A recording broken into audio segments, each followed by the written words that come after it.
Hey everyone, Rob from Southgate Media Group here. Before we get started with this podcast, we have a quick message. If this is your first time checking out the show, we love that you found us and we really hope you enjoy it. What we have to say is for the subscribers. If you enjoy our shows, would you please donate to help keep these going?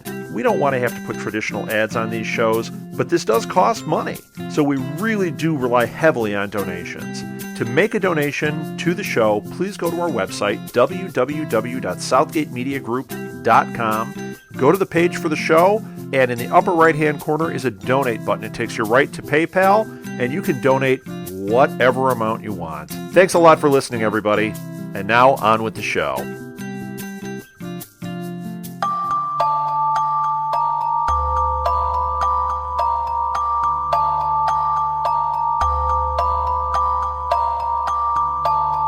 Hello, everybody. This is the SMG Harry Bosch podcast. This is the inaugural episode about the Michael Connelly book series about LA detective Harry Bosch. And with me to host the show is Melissa Maxey. And the reason that we're doing this is, Melissa, you contacted me, and you're a big fan of the books. And you heard about the Amazon Instant Video series, correct? Yes, I heard about it through The Killing, because Henrik Bastian was the one that produced The Killing, and now he's producing Bosch. And so I got excited about the series, started reading the books. I'm on book 6, Angel's Flight, and I'm really excited about the Bosch series. I think it's going to be a really excellent series. We can't wait to talk about it. Good deal. Yeah, I'm right in the middle of the first book, but the series we're going to talk about is they've released them all at once. It's a 12 episode series. 10 episodes. 10 episode. Yep. And apparently I would not make a very good detective because I've already got the details wrong. And so this is the pilot episode, which if you haven't subscribed to Amazon Video, you can still watch for free. Yes, the pilot's still free. And that is, let's see, what was the name of the... The pilot's called 'Tis the Season. 'Tis the Season, yes. Because they're kind of at the end of the year, it's the holidays, and they start with an investigation. So I guess we'll start to talk about the show. And Harry Bosch and his partner are casing this guy's house and just doing the waiting game. He comes out. Harry's following him. He goes through the subway, bounces into some guys that are about to pick a fight. And Harry rips off his cap because at that point he figures he's been seen. And he throws it. And when he throws it away, the other guys kind of stop instantly. They kind of figure something's not right. And so he continues the hunt. And then he's in the alley. And this, and normally I wouldn't be explaining all this, but this is real central to the whole theme. Really, at least the 3 or 4 episodes of the series is right in this exchange here. Yes. So because and so you want to talk about the scene?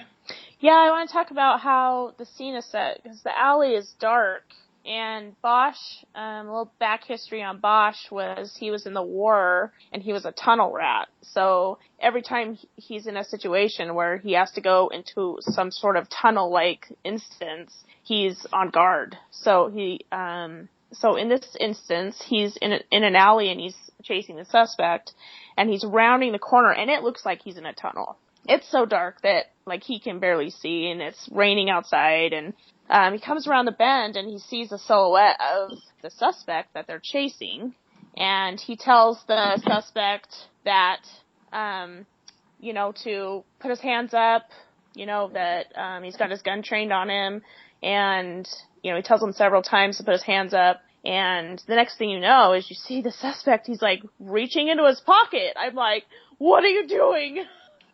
And then Bosch shoots him. Because, Bosch shoots him. And so then Bosch goes up on him. And the next thing we see is his partner, which is Jerry Edgar, played by Jamie Hector, and Bosch is played by Titus Welliver. Jamie Hector comes driving up onto the scene and gets out and is right upon Bosch, and that's how the scene ends. Okay, so if you've read the books, and I assume many of the fans listening probably already know that Harry Bosch is a tunnel rat from Vietnam. You don't get a sense of that in the series until maybe about halfway through. Yes, and in the series, he's actually not from Vietnam. It's from Saudi Arabia. Like, he was in the Gulf War. Oh, right. Yeah, they update it, because otherwise... They updated it. That's right, because otherwise... Now, his character in the books is... he's a tunnel rat from Vietnam, and in the first book, they make a parallel where he's investigating what was the death of who was another tunnel rat in Vietnam, and he knew him. So they freshened it up a little bit. So if you've read the books, don't expect this to be a remaking of the book. This is really an all original series on and they used like an older character. Yeah, like this first season is based on 3 of his books, which is The Black Echo, The Lost Light, and The Concrete Blonde. And then there are other books that kind of make mentions into the series, and if you watch the series, you'll be able to pick those out. Right. So, don't expect to follow the book, although there'll be elements and parallels, I think in the first book, it deals a lot with the parallel of the investigation, although the case is much different. Yes, and also the weapon was different in the book from we'll talk about that in a few minutes, about some stuff that happens with Bosch, after this, when he shoots that guy, and then what happens next. So let's talk about some of the characteristics of Harry Bosch. He has kind of an MO where he's really there. Like, Harry Edgar is more of he's a 20-year man. He's a career policeman, but he's really he's going to retire, go into real estate. He's already selling houses, so half the time he's into the job and he's committed, but he's really got one foot out the door. Yeah, Jerry's kind of out the door. Harry is probably due to retire and probably will do anything he can not to. Yeah, he'll probably, be a detective till, his dying day. Yeah, because he's, a no-nonsense, kind of guy. He doesn't take no for an answer. He plays by his own drum, and he takes his cases personally. He does. And he's really into investigating the facts, the things that don't line up. He's kind of like that, kind of a scruffy Sherlock Holmes, I guess. Yeah. I like how he's so invested in each of his cases. That's what endeared him to me, because it makes it more personal. It makes me want to get to know him on a personal level. It's just not just watching some detective. He actually, his past, the things that happened to him in his past, and the way that he deals with his cases really make him a real person. So let's talk a little bit about the past. We'll do a little kind of going back. In fact, during the trial, the DA who was investigating him in this homicide, we'll go back to the show in a second, but they get his personal information. So really in the book you kind of get a sense of where he was, but they lay it all out right in the show. So Harry was he was an orphan, and after learning of his mother's murder, he was living in a youth hall. And the scene that kind of keeps playing out in his head is hearing that his mother's been murdered, who was apparently a prostitute in Hollywood. Yes. And he dives in a pool. Until he runs out of air. He gets to the surface, and this is this recurring nightmare. Yes. And then in the books, he goes to Vietnam and was a tunnel rat. And for the series, of course, they've updated that. And let's see, 1st Infantry Division. He was also, when he was in the youth home, they show scenes where he's being chased down the hallway with someone who has like an implement in their hand, like they're gonna like beat him, and he was abused in the youth home he was in. He was like locked in a room, and he was always getting in trouble, and so he's all about looking after the underdog, the people that can't take care of themselves. That's what he's all about, taking care of, making sure that justice is done. And so after Vietnam, he gets out of the Army, and he's worked up through the ranks in the LAPD. And in the series, they call him a Detective 3, which in the real LAPD is what they consider Detective Sergeant, which means that he has paperwork, supervisory duties, as well as the investigations. Right. And so he's a few rungs up the ladder, especially when this investigation starts. This isn't a small thing because he is definitely not a rookie. This is some guy that definitely has some swing within the system. Yes, and it's kind of, this, he's always getting in trouble, so this isn't the first time that he's, been in a civil case, where he's being charged with something. He's always, having IA after him, something is always going on with him. He's always, taking off. He really wants to be doing his detective work, and he's ending up spending most of his time doing paperwork and being in court. So, I mean, during this, in the middle of this case, he goes back to the police station, and he ends up talking with a couple of the detectives, which we call Crate and Barrel, and gets them to give him their shift for the weekend so he can do something.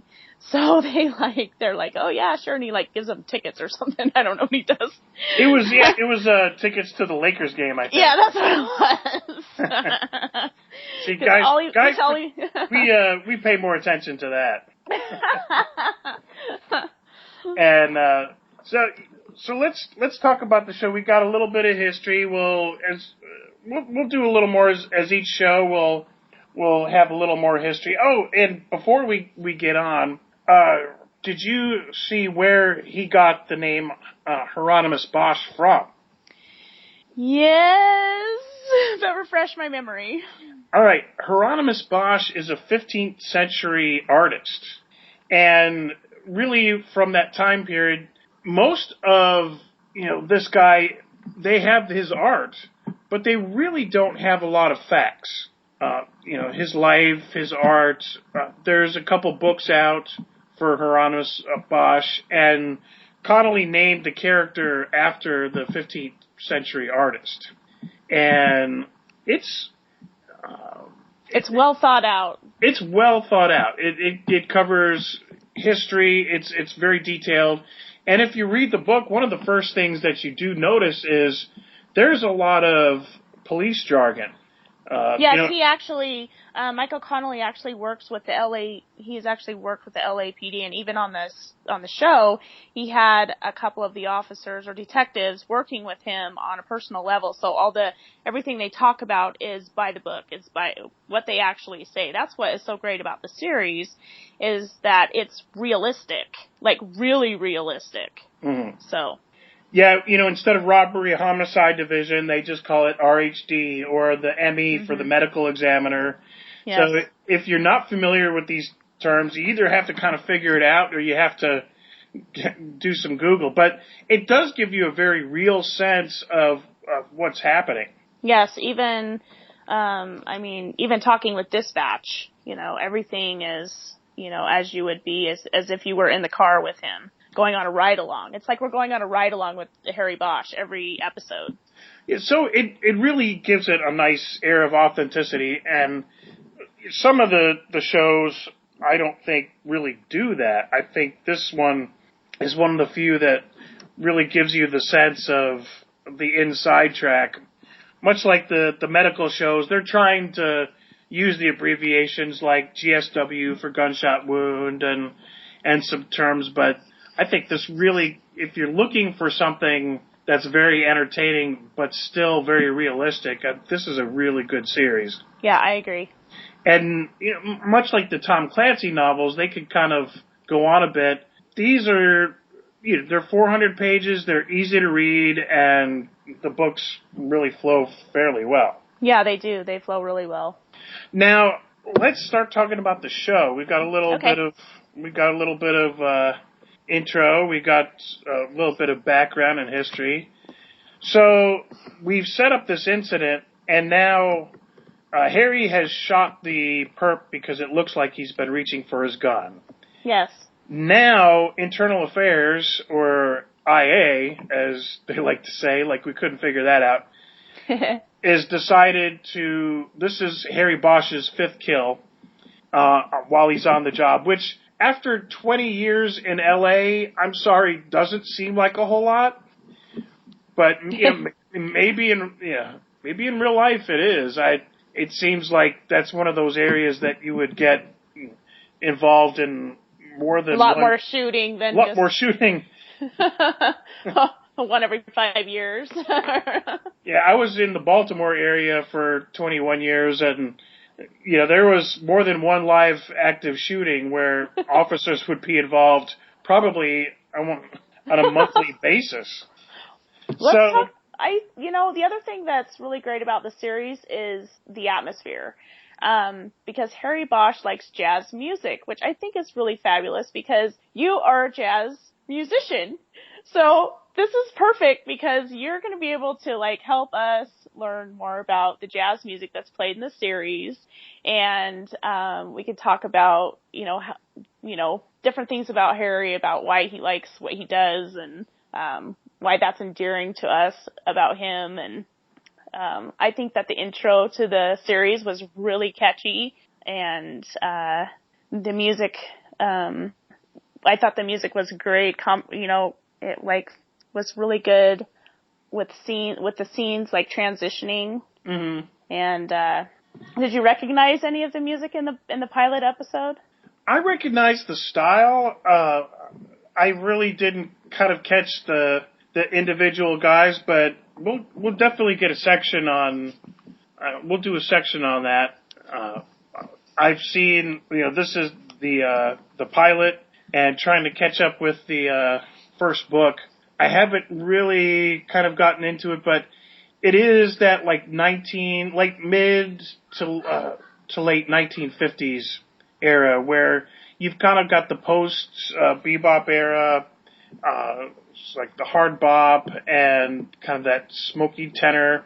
And I'll get us a little more background. I'll see if I can't get a handle on some of the more specifics. Actually, Michael Connelly is really, he lives maybe about an hour and a half from where I'm at. And in Florida? In Florida. Yeah, apparently he got tired of LA and has moved down here by me. The jazz capital of the world in Miami. So in the series, on the trial that he's being, with the civil case, one of the lawyers, is she part of the DA's team? Is that what it is? Yes. Honey Money Chandler's what they call her. And they call her that for obvious reasons, the money aspect of it. And she's ruthless, which is fabulous that she's played by Mimi Rogers. Because of the my X-Files references, because I'm an X-Files fan, I know all about Mimi Rogers and how ruthless she is. Well, this is good for you because between the X-Files and The Killing, I know you had fan clubs and Twitter accounts on both of those. I know. So it's no surprise that you're going to be a big fan of this one. I'm a huge fan of this show.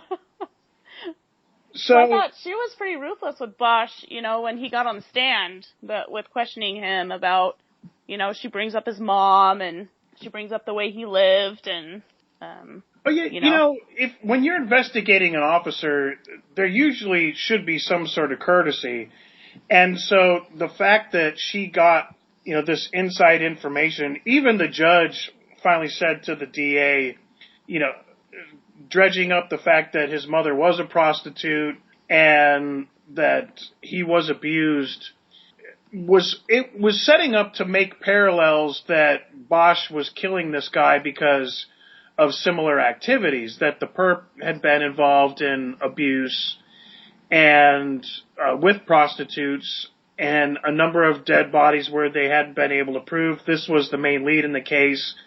And she's trying to make this parallel, although I think in real life this would be really a stretch, because you would really have to get hard on this guy without anybody else in the department noticing. A DA coming in with his personal file would never get... Oh, yeah, no way. I mean, that was... No cop would put their life on the line for a DA like that. Yeah, no way. Because... I mean, that was his... Like you said, it was his personal file. That was something that he, had talked to with the counselor, things that he had said to the counselor, and that's supposed to be a private... Like, nobody's ever supposed to know stuff. I mean, how are you going to trust the counselor if the information that you give them is, like, given up to, like, someone who's going to put it in court? I mean... Well, that's not from the counselor. That was in his personnel file, which means that somebody up in the department that had access to his file... Just gave it up. So, yeah, that didn't come from the counselor. That came from the department. So, within the next few episodes, we're going to find out, and it'd be interesting to see what Bosch does about it, because, we really don't know in the series, is he going to be the kind of guy that is going to take it out, or is he the perennial kind of Charlie Brown that just takes it in the chin? Or more like, the old series, I think it's a lot like the old TV series Maverick, where... Maverick was all about doing what was right, even if he had to give up the big giant payday and save the girl or save the world, or, one case at a time. Exactly. But, I want to see a little justice for Harry, and that was only after the pilot episode. Yeah, exactly. You can't sacrifice one of your own... No. Like that, and not have something come back on you. Yeah. But, in the book series, a lot of stuff, you can do that sort of thing. You can have that,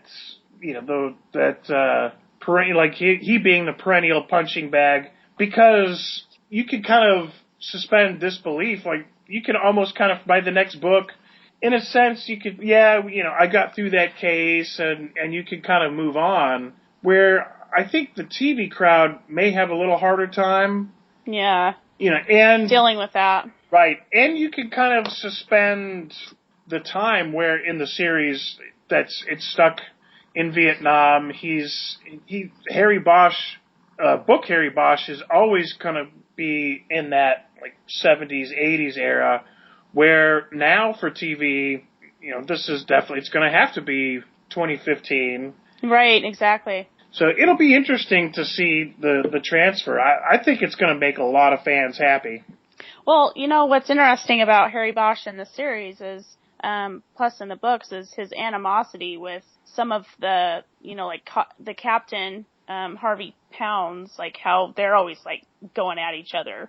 They're like, he's like, they're always like fighting and kind of like, it's always, like Pounds wants a piece of him all the time. It's like always like poking on him. Mm-hmm. And it's interesting, also about his relationship with, who is it?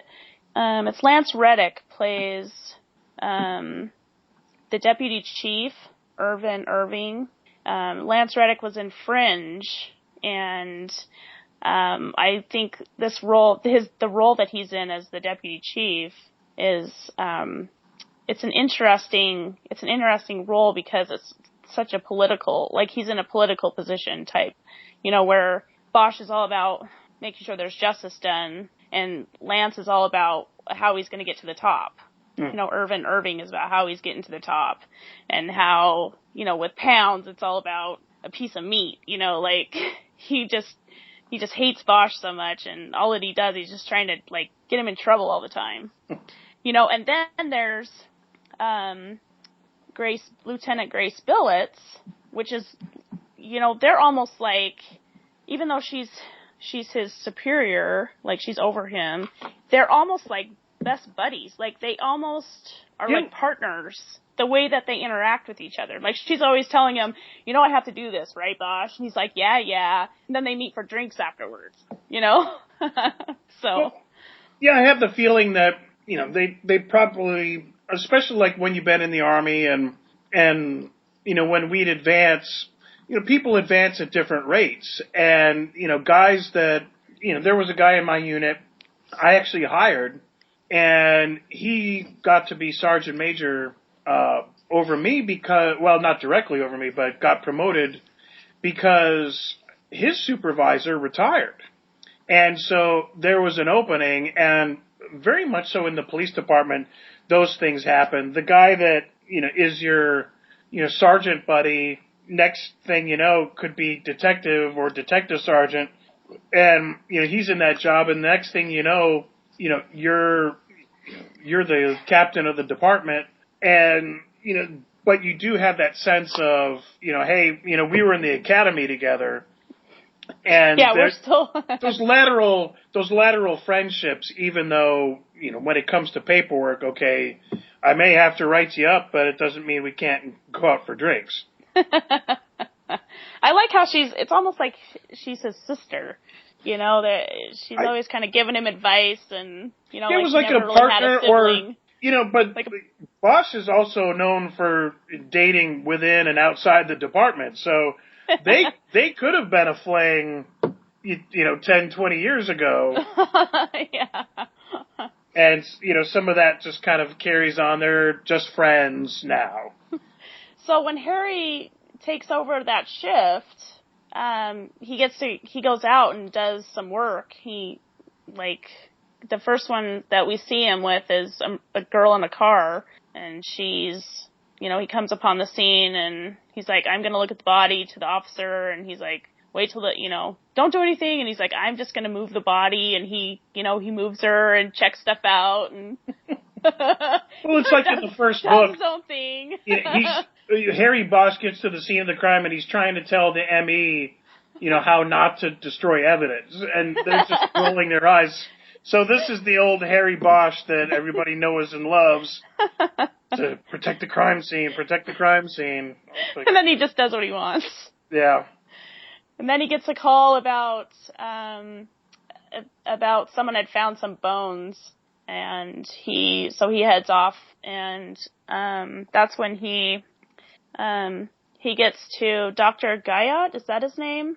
Who's played by Scott Wilson. He was on The Walking Dead. Yes, and I knew I was about to say that. I recognized him, and I was like, where is he from? Where is he from? Oh my God, he's the doctor from Walking Dead. That's right. Now I know why I like this. Yeah, so he shows Bosch, and so when Bosch comes in, there's already officers on the scene.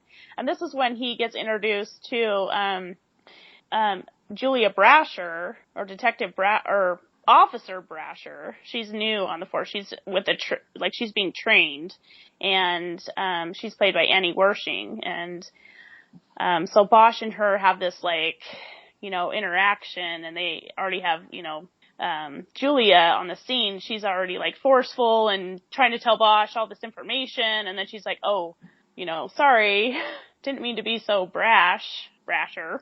And so then Bosch, talks with the doctor, and the doctor tells him, the bones are up on the hill, and, my dog found them. She can take you back up there. And so he goes out to his car to get all of his gear, and he asks Brasher if she has a flashlight, because he forgot his, and I was like, oh, they have a little bit of chemistry. Mm-hmm. He's like, we may see a little hanky-panky. We may see a little hanky-panky there. I might see a lot of hanky-panky. So that's kind of the sense that I don't know if this guy are we going to see the kind of, I don't know, they usually do like at least one romance per book. And I don't see the TV character, I don't know if he's that kind of guy that'll pull that off. It almost seems like he's more the loner type that, is not going to be able to pull it together for a date. Yeah, I'm not sure how they're, because you're right about the books. I mean, like, every book he had a new romance or something. And so it's going to be interesting to see what they do with the series, how they're going to have Bosch interact with, have his interaction with women. Because, I mean, they could totally go off the part that his mom was a prostitute and he was, because he was orphaned, that he's looking for someone that's kind of like a mother figure maybe, or, something. I mean, they could totally go all sorts of different directions with his relationships with women and why he has the relationships he does. Yeah, that's a good question. I guess we'll have to... We'll have to see how that turns out. See if that turns out. Yeah, because I think there is going to be a little conflict between the book and the TV series. And, it's interesting. I hope it's not like one of those things where they read the Harry Potter books and then they go see the movie and the one girl that turns into a cat. It wasn't McGonagall. Right. It wasn't supposed to go like that at all in the book. And so I think these are different enough that they've borrowed slightly, but not enough of a parallel that you get the essence of the character. But yes, and that's why I think that Michael Connelly wanted to be so involved with the series, because he wanted it to be that way. Because everything was really the way he wanted it, step by step. And I think that's what, he didn't want it to be like every book is every book is like a season. Right. He wanted it to be for us, especially for those of us who haven't read the book series, or in those who have read the book series, to be able to get something new and interesting out of it. Right, because, the God's honest truth is, if you've already read the books, it would be interesting to see the show, but there's really not much to it. Like, if you watch the show, like us, you're going to be, like me, I'm going to be more drawn to read the books now. And for you, you've read the books and you say, man, I'm really drawn to see the TV show. And so that doubles your audience. So I think it's a good mix.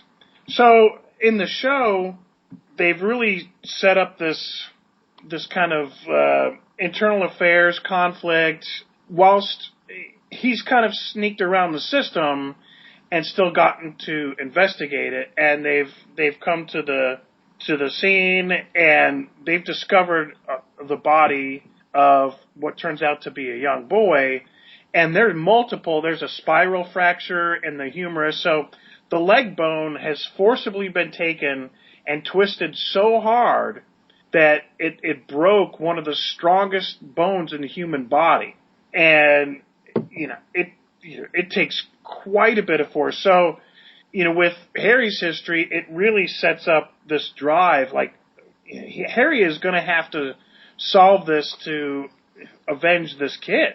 Yeah, because that was the hardest part for him when he was talking with Dr. Gaia, or even the medical examiner, about the stuff that had happened to the boy, because he was talking to the medical examiner about it. And so that was the hardest part for Bosch, was because he remembered stuff that happened to him in his childhood. Like, he remembered what that was like to be tortured like that as a child. Right. Yeah. He has a panic attack and has to run off to the bathroom. Yeah, he has a huge panic attack. And so you really kind of feel for this guy. You get that sense of, even if you haven't, I don't think most people have been in that situation, but you feel that panic attack. You feel like, it's you don't fault him for it. No. And, you really want him to, to solve this for the kid. Although I think Harry's character is really not as much driven to avenge his mother's death as he is the pure hunt. He loves to investigate the scene. he loves to put the facts together, and I think that's where most of it comes from. Well, and his favorite line in the book series is "Everybody counts or nobody counts." Right. That's what he's about. So then, let's see, that starts him on the path, and interspersing with the trial, I kind of like how that progresses, and internal affairs, and of course, they're really out to get him, and they're slamming him in the court. But I really didn't get a sense that they were making as much a case. It all just seemed like a bunch of hype. Yes. Like they were proving a point or something. Yeah, like, we're after, 5 of these incidences in LA, this is a real crackdown on this maverick cop. Yeah. Who everybody respects and has a ton of time in the department. So but it did, I guess the whole point being is it gives you the feeling of the injustice of it. Yes. And, it did. I think it really works. I think it makes you feel for him even more. That's true, and that's why I think I know I'm going to really enjoy the series. And 10 episodes is probably not going to be long enough. Well, you may have to have the new Bosch fan club to make sure that it gets. That's right. It could be because of our efforts that the Bosch show keeps going. Well, we're going to do an episode a week, so we're going to, drag it out for the next 10 weeks. And we hope that people will follow along with us with the series, and as we get further along in the books, and we can compare more about what, differences and tidbits that we notice. Yeah. That's going to be fun. It is going to be fun. So let's wrap the. So if they get to the case, they've kind of zoned in. He's zoning in on the killer. So let's tell me about let's wrap that part up. Yeah. So when he gets up on the hill and he finds the bones, that part. When they go back up there, they go back up with the team. He actually ends up at, I think it's one of his ex's houses. I can't remember her name, but she, he's like, come to the scene and don't bring your crew. I guess, she's doing a book or I don't know, something. So she ends up at the scene with her crew, like he said not to. I guess she's a medical examiner, maybe. And she, tells him, more information about the bones and stuff like that. And, as they're coming down the hill, they see that there's someone watching, and it's, there's a reporter that is following Harry around trying to pretty much smear him in the papers, just trying to find any kind of tidbit about him. Right, he's getting it, at this point he's getting it from all sides. Yeah, he's getting it from inside the police department. Killer cop. The reporters, and so, he just doesn't, it's just like, everybody's after him. So that's when they bring the bones down, and he talks to the medical examiner about the bones, and that's when he finds out about the spiral fracture. Cause he actually, the medical examiner's getting ready to tell him, what happened to the boy, and Bosch spits it out. He's like, well, it's this kind of fracture, it's a spiral fracture, and then the medical examiner goes to explain about what causes that and how much force has to be used. Right, and that's when Harry was really more for our benefit, because obviously Harry already knows. Yeah, because he was having a flashback to the time when he was running down a hallway getting chased. Yeah. So we figure at that point that something like that had happened to him. Right, which we just we just covered that. So we've got from there. They've got to... And they end it there. They end the pilot series right there. So, yeah, they really haven't completed the investigation. So in the next episode coming up, they're going to further the trial. Now, the trial goes on through the first 3 or 4 episodes. So don't expect the investigation about Harry to really end anytime soon. This is going to go be a theme through the next at least 3 or 4. I haven't looked really past that. Yeah, it's the next, at least the first 3. The next episode is Lost Light. And, all right, so let's see, so I guess, so you talked to Michael. We were going to actually do some things with him, and I guess Amazon has chose to kind of keep things under wraps. Yeah, we were going to have a phone interview with him so that we could talk with him on this on our show, and Amazon wouldn't let us at this time, at least, because it was right before they had released the series, and so maybe they'll be more open to it now that maybe we'll get a chance to talk with Michael Connolly about the series on our show. Yeah, hopefully so. Because that is a sensitive time when they're really trying to. But hopefully we'll be able to create a little buzz. I guess if we get some listeners and you pass the word around, the more support we get, the more it'll kind of give people a reason to be on our show, and we can get some interviews. Like I said, Connolly is in the area, and it'll be real easy to get some interviews. As far as news, I guess Connolly said they are investigating. They're going to see where it is, and then maybe 10 more episodes, and we'll find out that within the next couple weeks. Yeah, he said we should hear from Amazon by the first part of March if they're going to get picked up for the second season. So I tell just a few more. It's this series I think is very well done. I didn't know what to expect.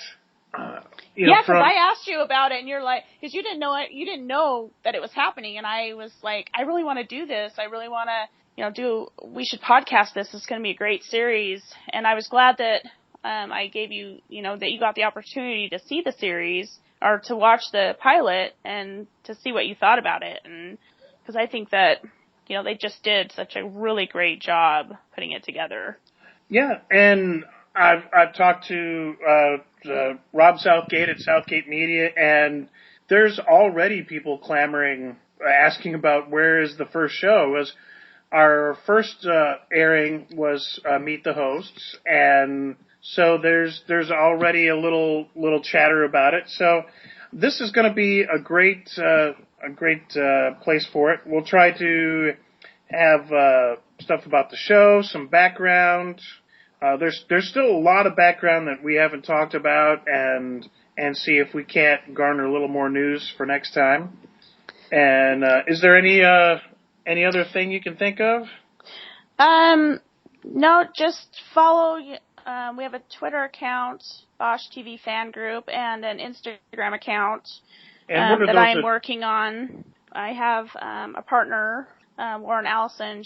Her and I are doing the Bosch TV Fan Group, and we're doing. We have a Twitter and an Instagram account, and we have a website. Addresses?